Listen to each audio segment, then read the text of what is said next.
नमस्कार दोस्तों, JMD goat farm पे आपका स्वागत है। अभी हम दिखाने जा रहे हैं आपको कुर्बानी के खस्सी बकरे। ये 100 बकरों का लॉट है और इनका लाइव वेट है 40 किलो से लेके 80 किलो तक का।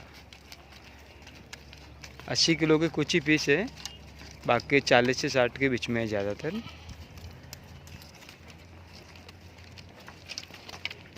किसी भाई को कुर्बानी के लिए चाहिए तो बिंदास कांटेक्ट कर सकते हैं। ये फार्म अजमेर स्टेशन से 10 किलोमीटर की दूरी पे है। गांव का नाम है माकड़वाली।